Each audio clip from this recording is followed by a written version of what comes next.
German wheat beer. I'll tell you all about German wheat beer.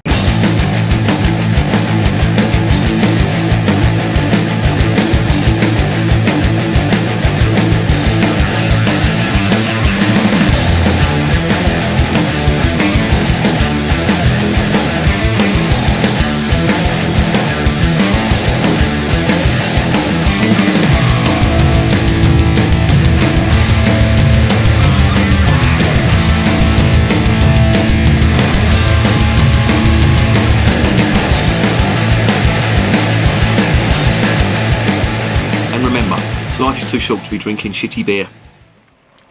Welcome to another edition of Bands, Bikes and Booze Reviews. It is really warm out there and I could really murder a German wheat beer at the moment.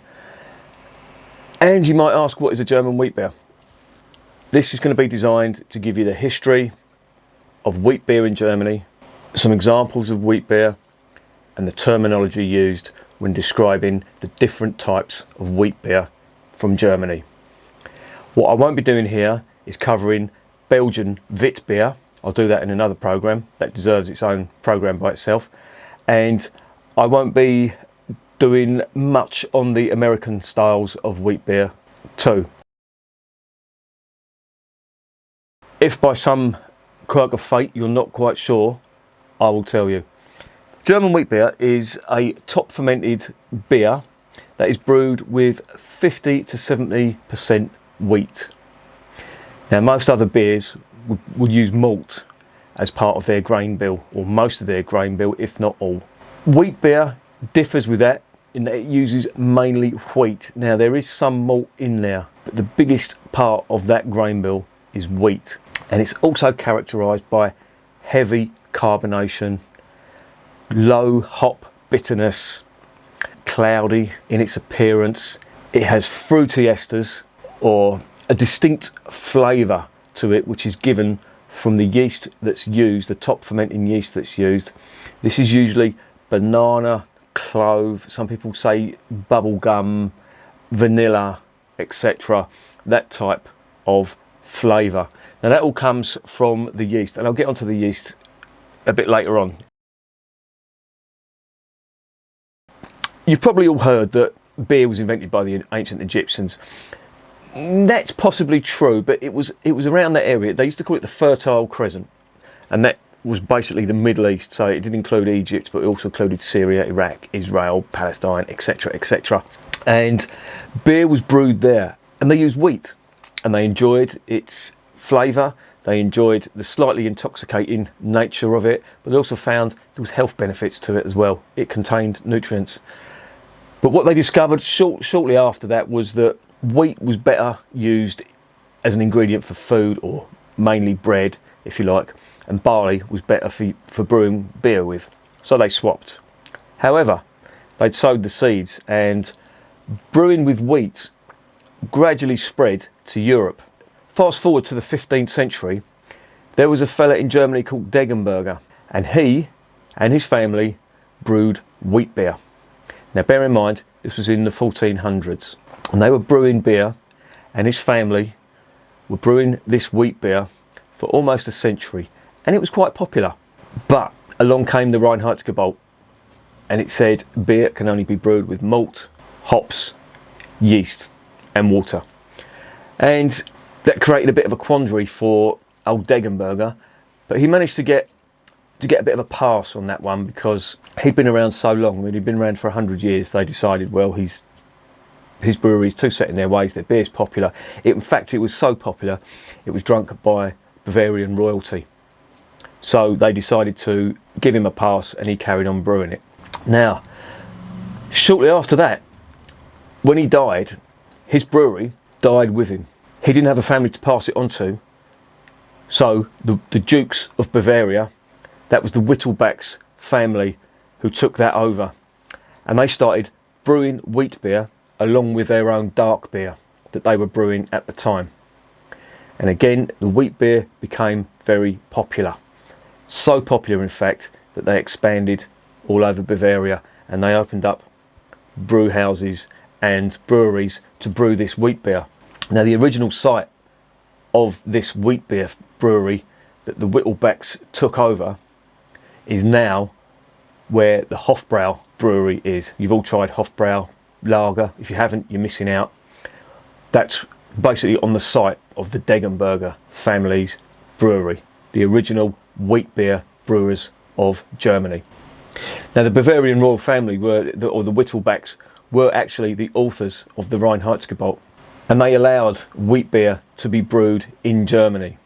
Throughout the 17th and the 18th centuries, in Bavaria and across Germany, it became super popular.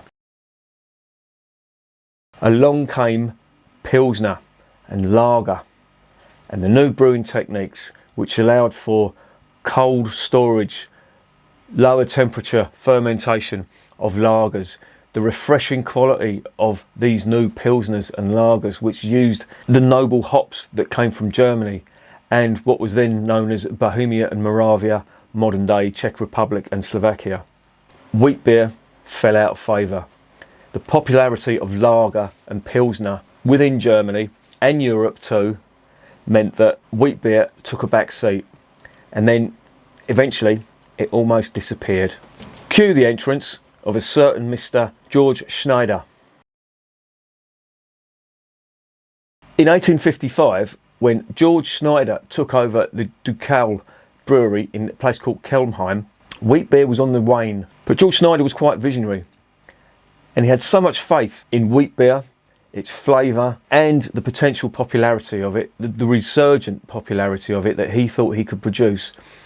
He undertook a campaign to take off the royal family their sole right to brew wheat beer. He also undertook an aggressive marketing campaign and promoted wheat beer across Bavaria. And by 1872, he was doing quite well. Wheat beer was flying out the door. So much so, they built new roads to transport this wheat beer to the various locations that required his new style wheat beer. And of course, George Schneider was the founder of the Schneiderweiss brewery, one of the top wheat beer brewers not only in Germany but in the world. And that carried on. All through World War I, wheat beer was quite popular in Germany. Come World War II, it slightly declined again. However, it enjoyed a resurgence back in the 50s, and today it is where it is now. A very popular drink in Germany. So much so that it accounts for a quarter of the beer sales in Germany. Now obviously it's never going to be as popular as lager, but it still sells a hell of a lot. And in Bavaria, it is the state drink, if you like.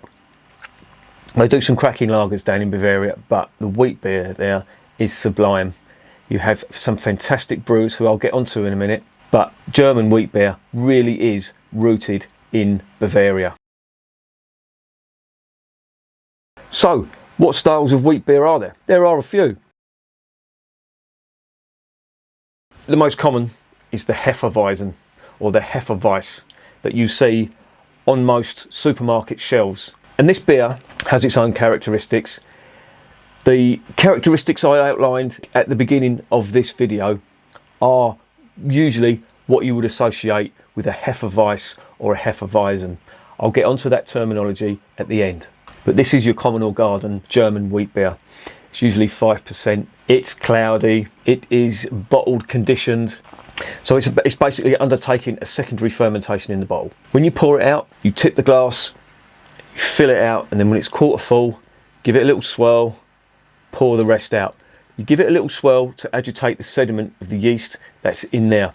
Now there is a lot of flavour contained in that sediment, and if you look at some of my videos, I compare the wheat beer before and after the sediment goes in. They are like two different drinks. That sediment will just allow a flavour explosion in the drink when it's added. So always add the sediment. I know some British brewers, when they leave the yeast in the bottles while they're doing their bottle conditioning, they say not to pour the yeast in. With wheat beer, you definitely have to add to get the full flavour. So then you get Dunkelweizen, or Dunkelweiss. What is that? Well, it's basically a Hefeweiss or a Hefeweizen, but with caramel malt. Now, this addition of caramel malt makes it dark, hence the name Dunkel, which means dark in German. This caramel malt is very suited, the flavour is very suited to the fruity esters that come off the yeast.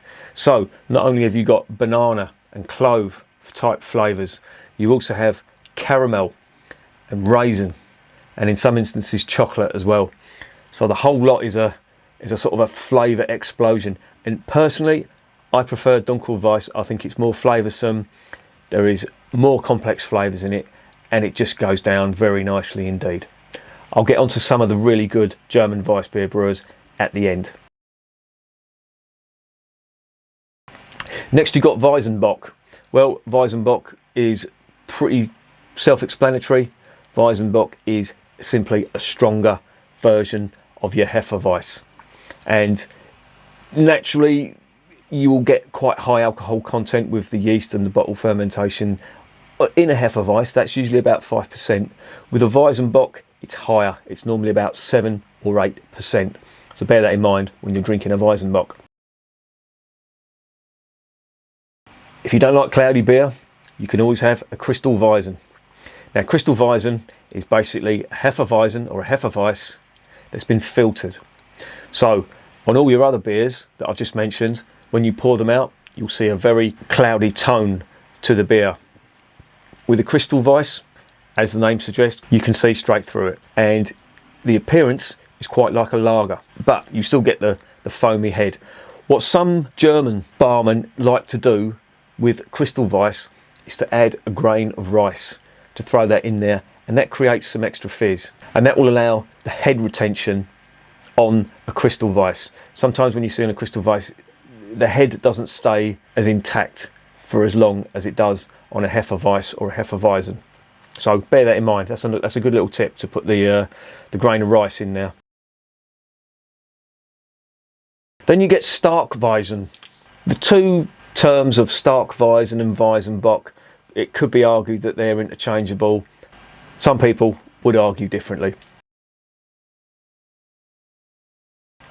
Then you have the total left field, the exception to the rule, that is Berliner Weiss.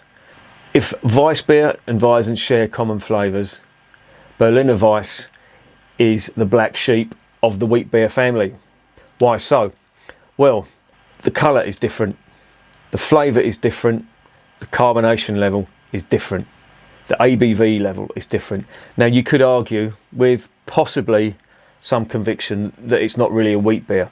However, it does contain wheat. It is brewed with wheat, so technically it is a German wheat beer. But that's where the similarities end.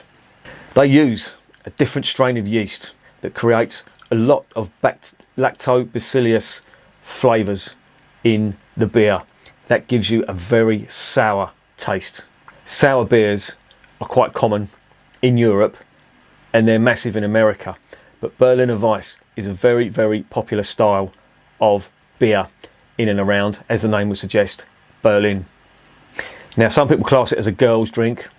I know I've been called a few names by German friends of mine, but the sour taste is not for everyone, and you can create what's known as a Radler. Radler means cyclist in German. Radlers are basically what we would call shandies over here in the United Kingdom. You add carbonated fruit drinks, etc., or other flavours to the beer to give it a much sweeter style of flavour, and Berliner Weiss is renowned for that. Personally, I like Berliner Weiss. I like drinking it as it is. The ABV on a Berliner Weiss is quite low, normally around anything between 2 to 4%, certainly no more. Brewers, craft brewers now that are brewing what they call Berliner Weiss are upping the ABV on that, but a traditional Berliner Weiss does not have that high ABV. And a final word on wheat beer terminology. You will see on certain bottles and cans of wheat beer, you will see the word Hefeweiss or Hefeweizen. You would probably wonder why there are two terms that are used. Hefeweiss, or yeast white, as it roughly translates to in English, is solely used in Bavaria. Weiss beer has that monopoly. Weizen, or wheat, Hefe or yeast wheat that is used by the rest of the country, or the rest of Germany, if you like. So when you see a bottle with Hefeweizen on it, usually that will mean it's not brewed in Bavaria. If you see a bottle with Hefeweiss on it, usually that will mean it is brewed in Bavaria. And that's, of course, interchangeable with Crystal Weiss, Crystal Weizen, Dunkelweiss, Dunkelweizen, etc. There are some fantastic wheat beer brewers in Germany. The ones that I would recommend, I think, that are top of the tree are Schneider, Weissenbach. I think they're two of the best. Really do. I've tried almost all their Weiss beers and they really are good. Honourable mentions go to Hacker. They really know what they're doing. Their Weiss beer is their flagship beer, and for good reason. That is an excellent wheat beer in my opinion. Then you have Paulaner. Now Paulaner do some fantastic beers. Their wheat beer is exceptional. What I like about that beer, you really do get the taste of the wheat and the malt as well. They use their lovely Munich malt, which just, in my opinion, it really adds to the flavour. And that was a particularly good one for me. And I remember the first time I tried it, I will never forget that. It was amazing stuff. Augustiner, I think, deserve a mention for their wheat beer. Although, I will say, they are the top brewers of Helles in Germany, in my opinion. But the wheat beer is very good indeed. Inga, I also recommend them as well. Now, if you notice, if you're sort of keeping tabs on that, you'll notice that all these beers come from around Bavaria. There are others that are good. One particular one from the eastern part of Germany, which really surprised me, was Einsiedler. Now, if you can find them, they're on Beers of Europe, but you may be able to get them from other suppliers. I urge you to try that one. That was a fantastic wheat beer that really bowled me over. It was really good. There's others as well. Meisels, if you've heard of them, no, that's not a disease where you get spots on your face. Meisels do a wheat beer, which is one of the most popular wheat beers in Germany. If you're new to the style, you may think it's not for you. Please persevere with it, and it will get to the stage where you won't want to try anything else. That's exactly what happened to me. I didn't like wheat beer when I first tasted it, but I just kept drinking it till I got to the stage where I didn't want to drink any other style of beer. And if I walked into a pub and they didn't have wheat beer, I really wanted to walk out and not drink it. There's a couple more that deserve a mention.